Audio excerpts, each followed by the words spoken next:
दोस्तों नमस्कार, मैं नीलेश ओंकार हितचिंतक मीडिया में आप सभी का स्वागत करता हूँ। हितचिंतक जो करेगा आपके हितों की बात और आपके हितों की रक्षा। आज हम जिस विषय पर बात करने जा रहे हैं वो विषय इस तरह से है कि बहुत सारे लोग कहते हैं कि जाति व्यवस्था जो है या फिर जाति प्रथा जो है वो आज है ही नहीं, वो खत्म हो चुकी है। लेकिन ऐसा जो कहते हैं वो आपके साथ छलावा कर रहे हैं, झूठ बोल रहे हैं। क्योंकि आज हम देख रहे हैं देश में चुनाव होते हैं जातियां देखकर, देश में हिंसा होती है जातियां देखकर, देश में अन्याय होता है जातियां देखकर, यहाँ तक कि कोर्ट के फैसले भी आते हैं जातियां देखकर। तो इसलिए आज हम ये जानना चाहेंगे, इस पर चर्चा करना चाहेंगे कि आज का जो आधुनिक जातिवाद का जो स्वरूप है वो किस तरह का है। इस विषय पर चर्चा करने के लिए हमारे साथ बेहद ही खास मेहमान है बाबा साहब के परपोते राजरत्न अंबेडकर जी, जो कि सही मायने में बाबा साहब के मूवमेंट को चला रहे हैं आज वर्तमान स्थिति में। तो इनसे हम जानने की कोशिश करेंगे। बहुत बहुत स्वागत है सर आपका। मेरा पहला सवाल यही रहेगा कि समझना चाहता हूँ, मैं जानना चाहता हूँ आपसे कि ये जो कहा जाता है आज की जाति व्यवस्था तो आज है ही नहीं है जी, मतलब जाति प्रथा पूरी तरह से नष्ट हो चुकी है। तो इसके पीछे क्या राजनीति है? क्योंकि जातिवाद को थोड़ा सा विस्तार से अगर समझते हैं तो मैं थोड़ा अधिक बोलना चाहता हूँ। पहले जो जातिवाद था वो संघर्ष था दो संस्कृतियों में, जैसे श्रमण संस्कृति होती थी, ब्राह्मण संस्कृति होती थी। ये प्राचीन काल की अगर बात करें आज उसको थोड़ा सा दो हिस्सों में आज भी है। उसको उसका स्वरूप ऐसा है कि जो संविधान की बातें करता है या संविधानवाद को मानता है वो उसकी एक अलग जाति हो गई है। वो फिर किसी भी धर्म को मानता हो, किसी भी जाति का हो। और एक ऐसा वर्ग है जो संविधानवाद का विरोध करता है और संविधान के खिलाफ कार्य करता है जी। उनकी एक अलग जाति है, अलग है। तो आपसे मैं जानना चाहता हूँ आप किस तरह से अपने विचार इस पर रखना चाहेंगे? सबसे पहले तो हितचिंतक मीडिया के दर्शकों को मेरी ओर से जय भीम, नमो बुद्धाय। देखो मैं तो अब मैं वो एक्ट्रेस का नाम भूल गया हूँ, उसने एक ट्वीट किया था कि भारत में जातिवाद तो है नहीं, सिर्फ भारत का संविधान जातियों को बढ़ावा दे रहा है, जातिवाद को बढ़ावा देता है। तो ये जो मानसिकता बनाई जा रही है कि भारत में कहीं जातिवाद नहीं हो रहा। अब जो बलात्कार हम देख रहे हैं, 3 साल की बच्ची के ऊपर बलात्कार होता है, 5 साल के बच्चे के ऊपर, तो ये जो बलात्कार करने की जो मानसिकता है, अब 3 साल के उम्र में उस बच्ची की ऐसे कौन सी बॉडीज डेवलप हो गई है जिससे आपको सेक्सुअल प्लेजर मिलने वाला है? तो ये जो बलात्कार हो रहा है ये किसी प्लेजर के लिए नहीं हो रहा है, ये जाति मानसिकता की वजह से होता है। जितने खून हो रहे हैं ये जाति मानसिकता की वजह से हो रहा है। एक तरफ देश के जो ये सवर्ण है जो खुद को क्षत्रिय बता रहे हैं, ब्राह्मण बता रहे हैं, अपर कास्ट के लोग हैं, ये बता रहे हैं कि जातिवाद तो कहीं है ही नहीं, एग्जिस्ट ही नहीं करता। तो जातिवाद अगर एग्जिस्ट, मैं आपको एक अभी क्या ही हाथरस का ही मामला बता देना चाहता हूं।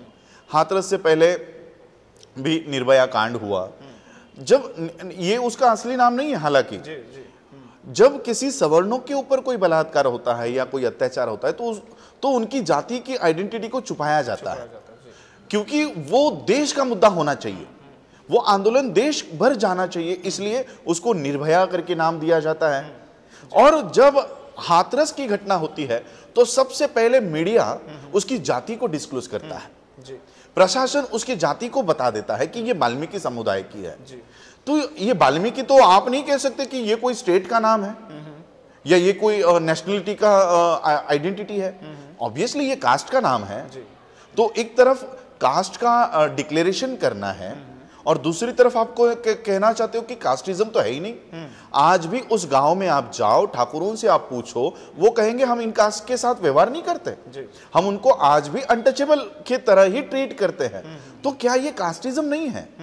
तो जो सवर्णों का दावा है कि भारत का संविधान कास्टिज्म को अपहोल्ड करके रखा हुआ है, हम तो करते नहीं है। तो संविधान तो आप लोगों को इक्वलिटी की बातें बता रहा है, फ्रेटर्निटी की बातें बता रहा है, तो उसको आप लागू नहीं होने देते हो। और कास्टिज्म पूरे गांव-गांव में, मैं तो कहना चाहूंगा कि जो हालात डॉक्टर बाबा साहब अंबेडकर जी के समय में जितने कठोर नहीं थे, उससे कई गुना कठोर आज के हालात हो गए हैं। आज के हालात हो गए और फिर ये जो देश है फिर उसी तरह से हिंदू राष्ट्रवाद की ओर बढ़ रहा है। हिंदू राष्ट्रवाद की इनकी कल्पना क्या है, अगर आप लोग हमारे हिंदू राष्ट्रवाद को नहीं मानोगे तो हम इसी तरह से आपके ऊपर अन्याय करेंगे, अत्याचार करेंगे। तो ये हिंदू राष्ट्रवाद की संकल्पना, जैसे आपने बताया कि दो तरह के विभाजन हो रहे हैं, एक संविधान के समर्थक के और एक हिंदू राष्ट्रवाद के समर्थक के। संविधान का समर्थन कौन कर रहा है? जितने भी अल्पसंख्यक है, सिख भी संविधान का समर्थन करता है, मुस्लिम संविधान का समर्थन करता है, बुद्धिस्ट समर्थन कर रहा है। क्यों?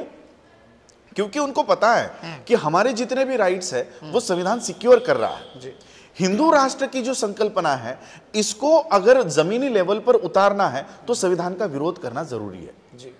इसलिए ये जितने भी सवर्ण और ये जो लोग संविधान के अगेंस्ट में बातें कर रहे हैं, ट्वीट कर रहे हैं कि संविधान कास्टिज्म को रोके हुए हैं, जैसे अभी एक जो गणेश फेस्टिवल गया, गणेश फेस्टिवल में संविधान के ऊपर गणेश का आइडल बिठाया गया, ये एक मैसेज था।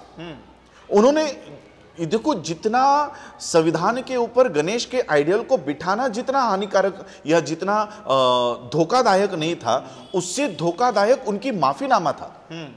उससे कई गुना बड़ा षड्यंत्र उस माफीनामे में था। माफीनामे में वो प्रोड्यूसर क्या कहते हैं कि मैं भारत के सभी दलितों की मैं माफी मांगना चाहता हूं। इससे वो क्या कर रहे हैं कि संविधान किनका है? दलितों का है।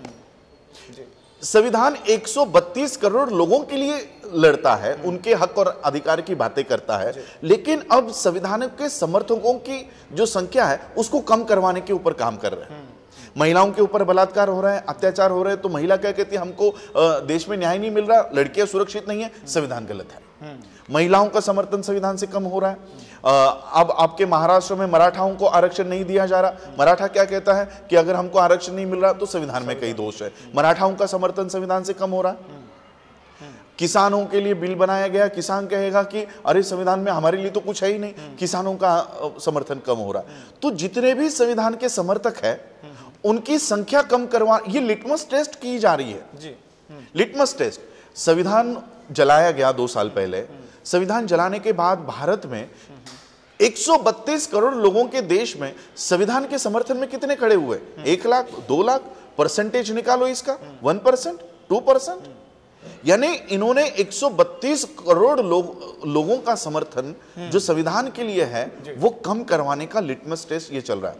ये जातिवाद और ये इसलिए बढ़ावा दिया जा रहा है क्योंकि देखो, जैसे आपने जो क्वेश्चन पूछा कि जातिवाद अभी भी एग्जिस्ट कर रहा है, तो ये सच्चाई है भारत की।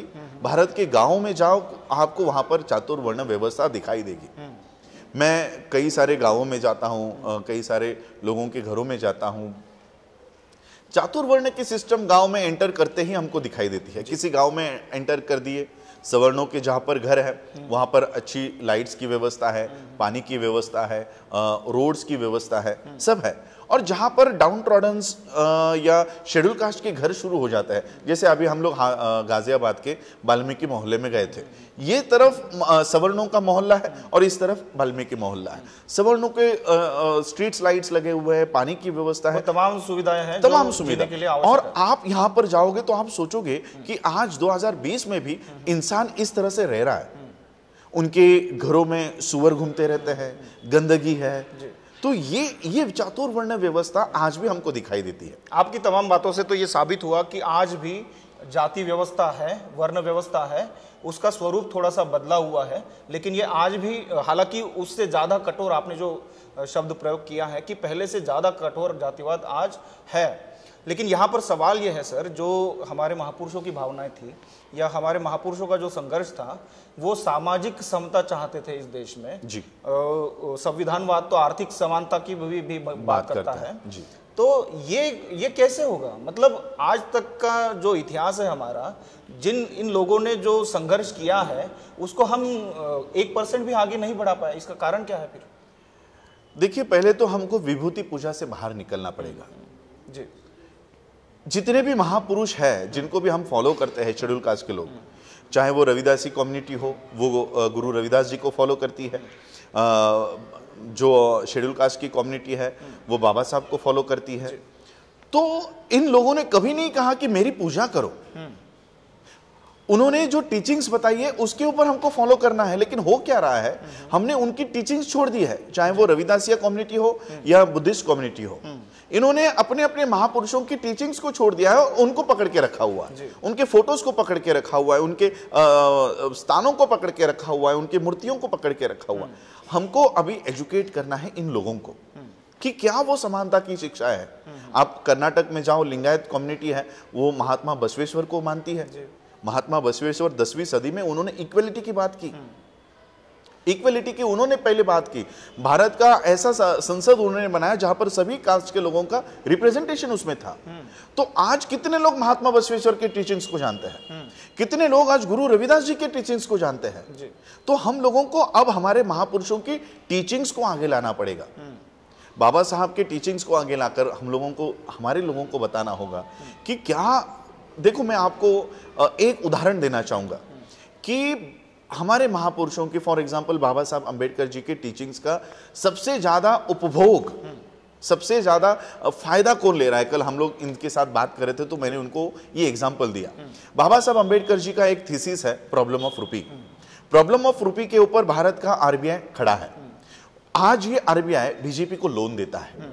हालांकि आरबीआई बैंकर्स बैंक है, वो किसी को लोन नहीं देता, वो सिर्फ बैंक्स के ऊपर कंट्रोलिंग अथॉरिटी है। लेकिन पहली बार आरबीआई ने अपने इतिहास में बीजेपी को लोन दिया। अच्छा। तो बाबा साहब के विजन के ऊपर कौन काम कर रहा है? Indian government.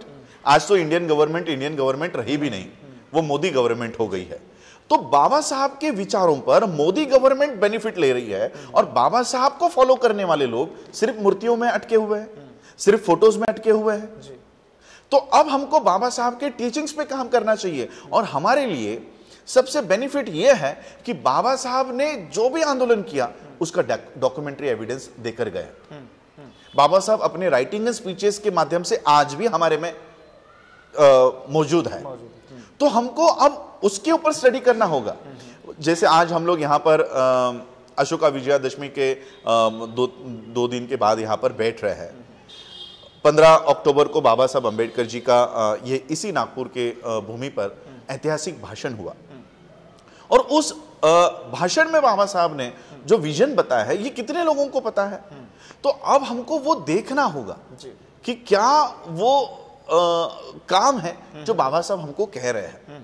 बौद्ध होने के बाद बाबा साहब कहते हैं कि बहुत हो गया अब यहाँ गिड़गिडाना। बाबा साहब का मराठी स्पीच, बाबा साहब कहते हैं आता घरातल्या घरात खूप झालं, अब भारत के बाहर कुछ करके दिखाओ। ये जो कम्युनिटी है शेड्यूल कास्ट की, ये वर्ल्ड कम्युनिटी है।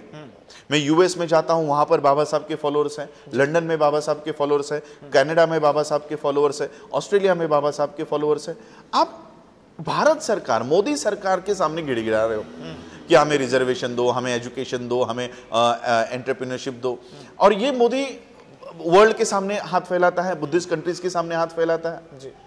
जो ऑलरेडी मांग रहा है हम उसके सामने क्यों मांगे? हमको बाबा साहब ने इतना बड़ा प्लेटफॉर्म दिया है, क्यों ना हम वहां पर जाकर अपनी योग्यता सिद्ध करें। तो मतलब आपका कहना है बुद्धिज्म को फॉलो करें। बुद्धिज्म को फॉलो करके वर्ल्ड बेनिफिट ले रहा है। अच्छा, तो हम क्यों नहीं बेनिफिट वर्ल्ड मैं एग्जांपल देना चाहता हूं। ये नरेंद्र मोदी जो हिंदू राष्ट्र की संकल्पना भारत में ले रहा है, वो भारत के बाहर हिंदू राष्ट्र की संकल्पना क्यों नहीं बताता? जहां की वो यूएन में उसने स्पीच दिया, जब हम 27 सितंबर 2019 को यूनाइटेड नेशन के हेडक्वार्टर पे हम लोग जब आंदोलन कर रहे थे तो अंदर उनका स्पीच चल रहा था। और जब उनका स्पीच हुआ तो हमको बाहर मैसेज आया कि मोदी जी क्लेम कर रहे हैं कि इंडिया ये बुद्धिस्ट कंट्री है, इंडिया ने वर्ल्ड को बुद्धिज्म दिया। अरे आप हिंदू राष्ट्र की संकल्पना पूरी कर रहे हो तो बताओ ना कि हम हिंदू राष्ट्र स्थापन करने के लिए जा रहे हैं। नरेंद्र मोदी जो इस देश में हिंदू राष्ट्र की संकल्पना को पूरा करने के लिए काम कर रहे हैं, लेकिन वो उनमें इतना गट्स नहीं है कि वो बाहर इस बात को रख सके। तो ये तो बाबा साहब ने आपको दिया है बुद्धिज्म। जिस बुद्धिज्म को ये हाईजैक करना चाहते हैं वो तो आपके हाथों में पहले से है, उसका यूटिलाइजेशन करो प्रॉपर। बाबा साहब ने कहा है कि बाबा साहब ने उस समय कहा कि रिजर्वेशन जाएगा, कुछ लोगों का कहना है कि रिजर्वेशन जाएगा, ठीक है। अब आपके पास मेरे पठड़ी में यानी बाबा साहब के झोले में क्या क्या है वो ढूंढना पड़ेगा अभी हम लोगों को। बाबा साहब क्या कहते हैं, मैंने दिया था ना आरक्षण, जाएगा तो जाने दो, लेकिन मेरे झोली में अभी बहुत कुछ है। अब हमको वो ढूंढना है, अब हमको वो बताने के लिए बाबा साहब नहीं है कि बाबा साहब की झोली में क्या क्या है बौद्ध होने के बाद, वो हमको ढूंढना है, हमारे इंटेलेक्चुअल वर्गों को ढूंढना है, हमारे आईएएस आईपीएस ऑफिसर्स जजेस इन लोगों को ढूंढना है कि बौद्ध होने के बाद बाबा साहब की झोली में क्या क्या है, वो हमारे लोगों को खुला करके देना है। 125 देशों का संगठन वर्ल्ड फेलोशिप ऑफ बुद्धिस्ट है, यहाँ के प्रेसिडेंट को पावर नहीं है जी। हम लोग यूएससीआईआरएफ के हेडक्वार्टर में गए थे, वॉशिंगटन डीसी में हम लोगों ने निवेदन दिया, इसी यूएससीआईआरएफ ने ट्रंप के ऊपर सैंक्शंस लाने का काम किया है यूएन बॉडी में। जब ट्रंप जनवरी में यहां पर आए थे और जब वो फिर से अमेरिका में गए, तब यूएससीआईआरएफ ने उनको पूछा कि रिलीजियस सैंक्शंस के ऊपर आप कुछ बोल के नहीं आए, क्यों नहीं बोल के आए? इतनी बड़ी बॉडी आज हमारे पीछे खड़ी है, हम वहां पर अपनी बातें रखनी चाहिए। तो ये बाबा साहब के झोली में इतने अधिकार आपका मुद्दा मैं समझ गया, लेकिन एक मुद्दा ये भी है सर, जो आज तक हमने जितने भी नेताओं को देखा है या जितने भी समाज सुधारकों को देखा है, वो है नहीं है पता नहीं, लेकिन वो कहते हैं, उनकी छवि बनी है समाज में। उनका कहना ये है कि पहले हम राजनीतिक संघर्ष कर लें, जिस तरह से आप कह रहे हैं कि हमें बौद्ध बनना है और यूनिवर्सल होना है जी, लेकिन कुछ लोगों का कहना यह है कि हमें पहले राजनीतिक संघर्ष करना है जी। तो ये मतलब इस बात को कैसे देखते हैं आप? क्योंकि राजनीति में हमारा कुछ भी हिस्सा नहीं है, कुछ भी शेयर नहीं है, और जब तक हम राजनीतिक जो सत्ता है वो हाथ में नहीं लेते, तब तक हम अपने अधिकारों को सुरक्षित नहीं कर सकते। तो इस संकल्पना पर आपका क्या विचार है? राजनीतिक सत्ता हाथ में आएगी कैसे? जब तक आपका सामाजिक आंदोलन खड़ा नहीं होगा, जब तक आपका रिलीजियस मतलब क्या है, धार्मिक आंदोलन। हम बुद्धा को धर्म में कैद करके रख रहे हैं, हालांकि बुद्धा का कोई धर्म है ही नहीं, बुद्धा का धम्म है। बुद्धानिस धम्मा में धर्म और धम्म ऐसा एक अलग से सेपरेट सेक्शन है, जिसमें यह बताया गया कि बुद्धा का कोई धर्म नहीं है, बुद्धा का जो है वो धम्म है, और धम्म है, टीचिंग्स है, मॉरलिटी है। तो ये मॉरलिटी जब तक भारत के लोगों में आएगी नहीं, तब आपकी राजनीति के लिए वोट देंगे कौन? वोटर्स तो आपको भारत के ही लोग देने वाले हैं। जब तक आपके भारत के लोगों का दिमाग ही गुलामी से मुक्त नहीं होगा, क्या वो आपका बटन दबा के जाएंगे? तो जब तक आपका सामाजिक आंदोलन खड़ा नहीं होगा, धार्मिक आंदोलन खड़ा नहीं होगा, शैक्षणिक आंदोलन खड़ा नहीं होगा, आर्थिक आंदोलन खड़ा नहीं होगा, ये सारे नॉन पॉलिटिकल विंग्स जब तक खड़े नहीं होंगे, आपके रिजर्वेशन से, शेड्यूल कास्ट के रिजर्वेशन से ये जो लोग बैठे हुए यही चुनकर आएंगे। आज पॉलिटिकली आप लोगों की पीछेहाट क्यों हो रही है? क्योंकि हम सिर्फ पॉलिटिक्स को ही फोकस करके रखे हुए हैं। पॉलिटिक्स 5 साल में एक बार आती है। चलो एक दिन हम लोगों ने वोट डाल दिया, रेस्ट ऑफ द 5 years उसमें क्या करने वाले हो? तो ये हम लोगों को काम करने हैं जी। एक रात में आपकी पॉलिटिक्स खड़ी नहीं होगी। आरएसएस को देख लो, क्या बीजेपी एक रात में सत्ताधारी पार्टी बनी है? आरएसएस के विंग्स देख लो, विश्व हिंदू परिषद, बजरंग दल, उनकी जो दुर्गा वाहिनी, उनका एबीवीपी, ऐसे 100 संगठनों के ऊपर वो कंटिन्यूसली काम कर रहे हैं, 100 सालों से काम कर रहे हैं, 100 सालों से काम कर रहे हैं। हमको ये नॉन पॉलिटिकल विंग्स नहीं खड़ी करने, एक ही रात में हमको पॉलिटिकल पावर चाहिए, कैसे मिलने वाली है? और बाबा साहब का मैं अपने टर्म्स नहीं यूज करूंगा, बाबा साहब का एक स्पीच है, उसमें बाबा साहब कहते हैं कि तुम लोगों को राजनीति में रस होगा या अच्छा लगता होगा, लेकिन मुझे धम्म अधिक प्रिय है। धम्म इसलिए, देखिए ये एक पॉलिसी है, उसके ऊपर अगर हम चलेंगे तो पॉलिटिकल बेनिफिट्स भी मिलेंगे। बाबा साहब ने शेड्यूल कास्ट फेडरेशन बर्खास्त किया, 30 सितंबर 1956 को शेड्यूल कास्ट फेडरेशन बर्खास्त किया, और उसी दिन रिपब्लिकन पार्टी ऑफ इंडिया की स्थापना की। हमारे लोग क्या कर रहे हैं आज पता है?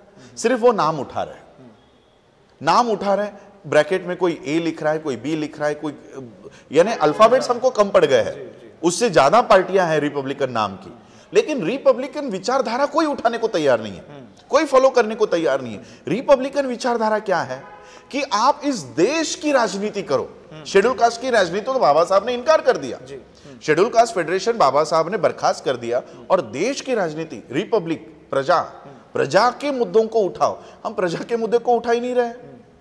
मैं देश के लिए कहना चाहूंगा, हम लोग बोर्ड लगा देते द ग्रेट चमार, तो चमार के अलावा जो वाल्मीकि है वो तो एक दूसरे को द्वेष से देखेंगे।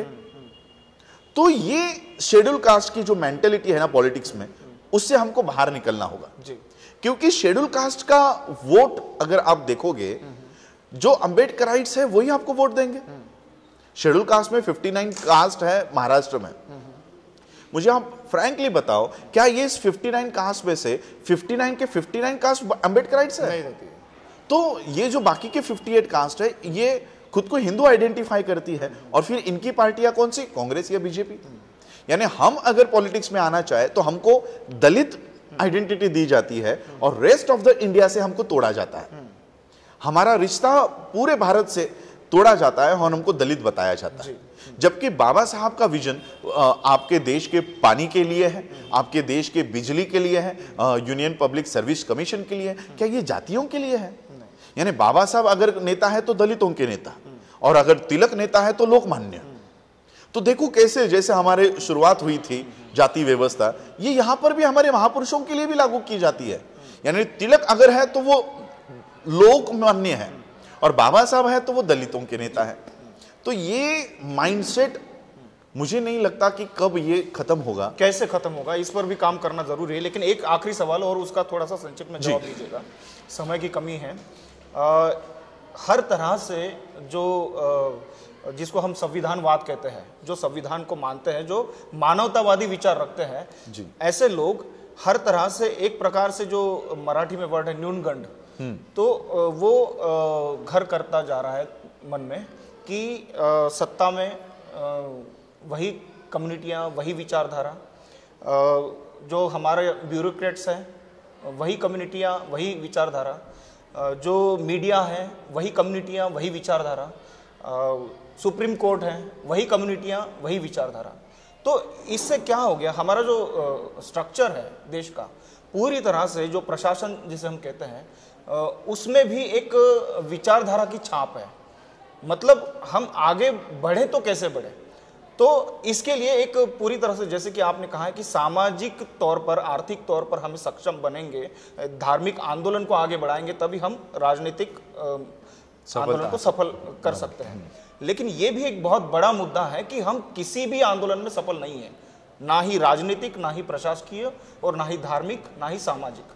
तो इसके लिए एक अंत में एक क्या ऐसा संदेश रहेगा आपको, जनता के लिए, दर्शकों के लिए जो देख रहे हैं, कि हम उस सही दिशा को पकड़े और ये सारी जो दिक्कतें हैं इसको इसमें से पार हो जाए? देखिए, अभी हालत तो इतनी विकट है देश की कि सारे इंस्टीट्यूशंस के ऊपर जो हिंदू राष्ट्र की संकल्पना को पूरा करने वाले लोग हैं उनको बिठाया जा रहा है। और इन हालातों में अब मैं तो एक ही पर्याय देखता हूं कि क्योंकि इंडिया का जो कॉन्स्टिट्यूशन है ये वर्ल्ड का सबसे बेस्ट कॉन्स्टिट्यूशन है। यहाँ पर अलग अलग जातियों के लोग रहते हैं, धर्म के लोग रहते हैं अलग अलग, फिर भी ये एक सेक्युलर फैब्रिक, डेमोक्रेटिक फैब्रिक इस कॉन्स्टिट्यूशन का है, इसलिए एक होकर रहते हैं। अब इसी फैब्रिक को ये लोग तोड़ना चाहते हैं।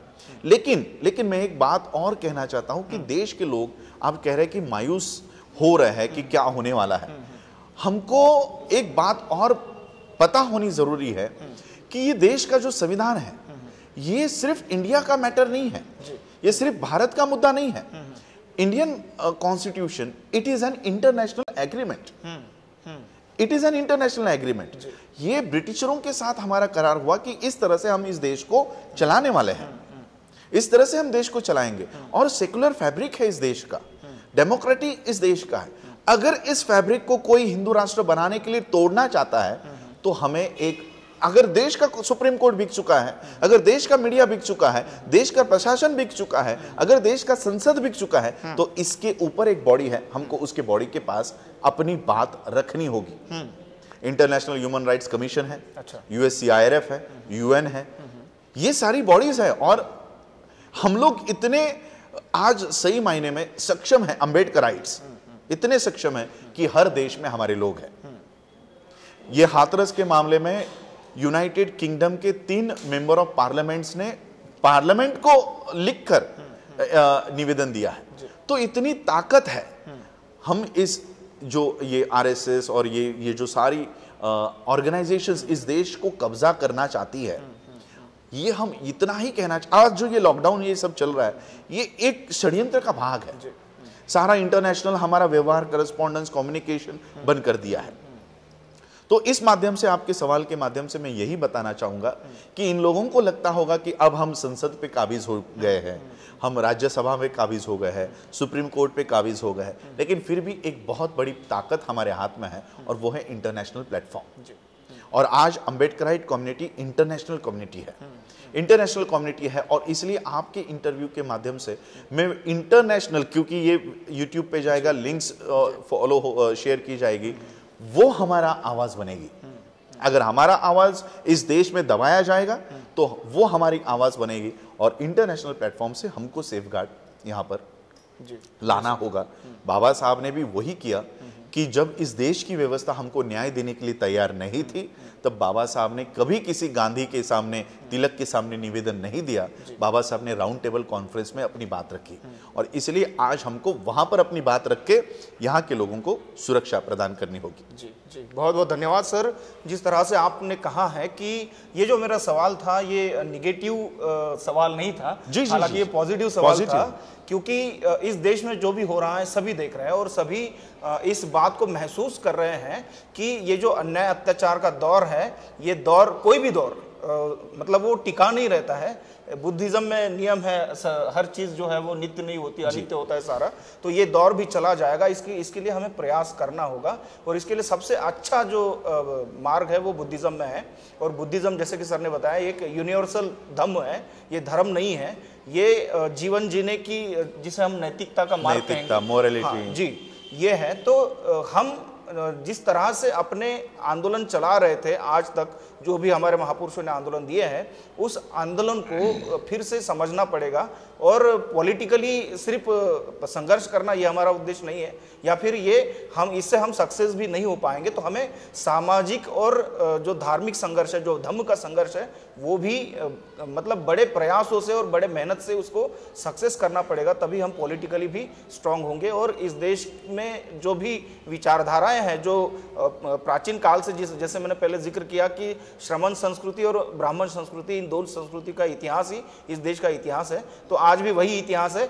ये संघर्ष, अगर इस संघर्ष को समाप्त करना है तो बुद्धिज्म बेहद ही जरूरी है।